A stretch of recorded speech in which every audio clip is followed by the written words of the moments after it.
حکیم الامت مولانا اشرف علی صاحب رحمۃ اللہ علیہ نے لکھا ہے کہ کرامات کے بارے میں میرا اعتقاد تھا دین اسلام کی وجہ سے کہ اللہ نیک بندے اپنے کامل ولی سے صادر فرماتے ہیں، مگر کوئی دیکھا نہیں تھا، مشاہدۃ العین نہیں تھا۔ وہ سب چیزوں کے ہم قائل ہیں لیکن نظر نہیں آئی۔ تو حضرت فرماتے کہ دو واقعات ایسے ہیں جس نے میری آنکھیں کھول دی۔ مولانا اشرف علی صاحب لکھتے ہیں، ایک فرماتے ہیں کہ دارالعلوم دیوبند میں 7 سالہ جلسہ تھا اور کھانا معمول کے مطابق بنتا تھا۔ اس زمانے میں جلسوں میں اتنے لوگ نہیں ہوتے، 100-200 آدمی مشکل سے آتے۔ ایک دفعہ ایسا ہوا کہ اندازہ ہوا کہ مہمان 4-5 ہزار ہیں اور کھانا وہی 100-200 آدمیوں کا جو معمول تھا اتنا پک چکا تھا۔ تو دارالعلوم دیوبند کے بڑے بزرگ حضرت مولانا محمد یعقوب نانوتوی رحمۃ اللہ علیہ، بڑے استاد تھے، ان کو کہا گیا تو وہ ہنس پڑے اور نے کہا آج ہم اپنے اللہ سے کہیں گے کہ اگر ہم جیسے بیکاروں کی بھی کوئی عزت کرنی ہے تو آج کر لیجیے، مہمان بہت زیادہ ہے، وہ کھانا نہیں تھوڑا سا۔ حضرت فرماتے ہیں کہ میں سمجھ گیا تھا کہ آج کا دن تو دارالعلوم کی بے عزتی کا دن ہے، یہ حشر نشر و ہجوم دیکھو اور یہ معمول کے مطابق 60-70-200 آدمیوں کا کھانا دیکھو۔ حضرت مولانا محمد یعقوب نانوتوی تشریف لائے اور کھانے کے پاس کچھ دیر کھڑے ہو کر اللہ تعالیٰ سے دعا کی اور چلے گئے۔ کہا بس جس طرح طریقہ ہے اس طرح تقسیم کرو۔ کہ کھانا پورا تقسیم ہوا، ہزاروں آدمی ہو گئے، اور جب سب لوگ چلے گئے مولانا واپس آ کے دیکھا تو اتنا ہی پڑا ہوا تھا برتنوں۔ تو حضرت فرماتے کہ چونکہ میں انتظام میں تھا اور باورچی خانے میں میں موجود تھا، میں نے مان لیا آنکھوں سے کہ اللہ تعالیٰ اپنے نیک بندوں کی عزت کرتا ہے۔ حضرت صلی اللہ علیہ وسلم کا بھی معجزہ تھا نا تکثیر طعام، آپ کی تشریف آوری اور کلمات پڑھنے سے کھانا بڑھ جاتا، بڑے واقعات ہیں بخاری وغیرہ میں۔ دوسرا واقعہ یہ لکھا ہے کہ میں مدینہ منورہ میں قیام پذیر تھا اور ایک عرب نے مجھ سے کہا کہ شیخ آج رات کو میرے ساتھ افطار کر لو، بہت خوشی ہوگی، بڑی مہربانی ہوگی۔ تو حضرت فرماتے ہیں میں نے پوچھا کہ گھر کہاں ہے؟ کہا مسجد نبوی کے پیچھے۔ میں نے کہا چلو ویسے بھی یہاں اذان کے بعد 5-10 منٹ وقفہ ہوتا ہے، اب وہاں افطار کر کے آ جائیں گے۔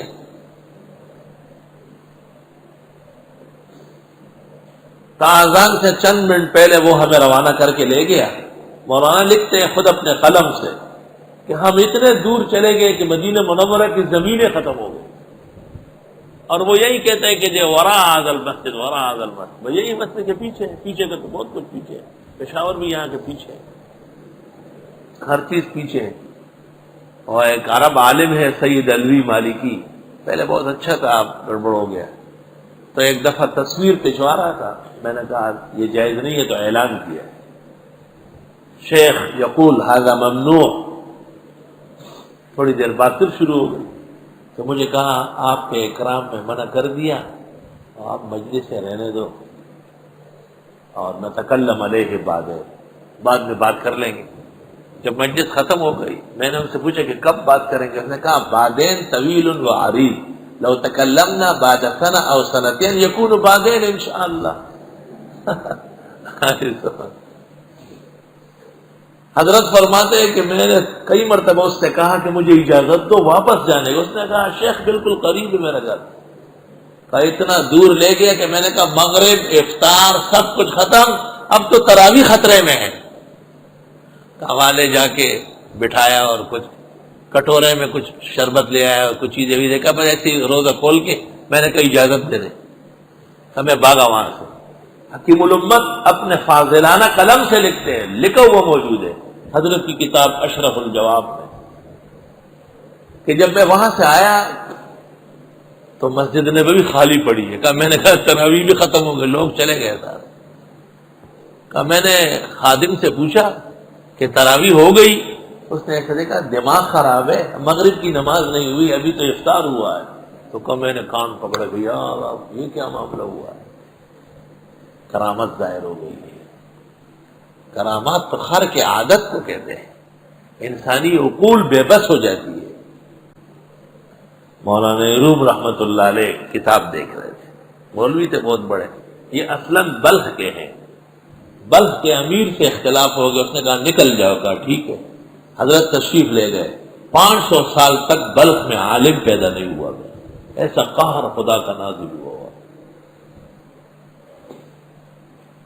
تو ان کے وہ پیر صاحب آئے، شیخ تبریز، انہوں نے کہا کہ دری چیز یہ کیا ہے؟ انہوں نے کہا شما بنی چکاری داری، آپ کا کیا کام ہے؟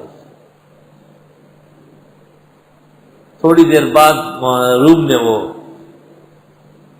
خیال نہیں تھا کتاب رکھ کے کسی کام کے پیچھے دیا، اس ساری کتابیں اٹھا کے تالاب میں ڈال دی۔ اس زمانے مسجد اور مدرسوں میں حوض ہوتے تھے بڑے، اسی سے وضو ہوتا تھا سر۔ روم جب آئے دیکھا تمام کتابیں تالاب میں پڑی ہوئی ہے، وہ بیٹھا ہوا ہے کنارے میں۔ بہت افسوس کیا کہ ملنگ بادشاہ بڑا ظلم کیا آپ نے، میری عمر کا سرمایہ ہے۔ کہا کیا ہو گیا؟ کہا کل بھی کتابیں تھی اور آپ نے پانی میں ڈالی، ختم ہو گئی۔ کہا کیسے ختم ہو گئی؟ اٹھاتے تھے باہر اور ایسا جھاڑتے تھے، دھواں اڑتا تھا، گرد و غبار۔ تو اس نے کہا ای چیز کا شما بنی چکاری داری، یہ آپ کا کام نہیں ہے، یہ میرا میدان ہے۔ اللہ تعالیٰ اپنے نیک بندوں سے افعال قدرت کے ظاہر فرماتے ہیں، اس کا کوئی منکر نہیں، لیکن ولی ولی رہے گا، نبی نبی رہے گا، الوہیت کے مقام تک کوئی نہیں پہنچ سکتا ہے۔ عزیر علیہ السلام 100 سال بعد زندہ ہوئے تو لوگوں کی ان سے تعظیم بڑھ گئی، محبت بڑھ گئی، تو کہنے لگے عزیر ابن اللہ، خدا کا بیٹا ہے۔ اور عیسیٰ مسیح بغیر مس بشر کے بطن مریم سے پیدا ہوئے، اور پھر حضرت انی ابرہ الاقمہ والابرص،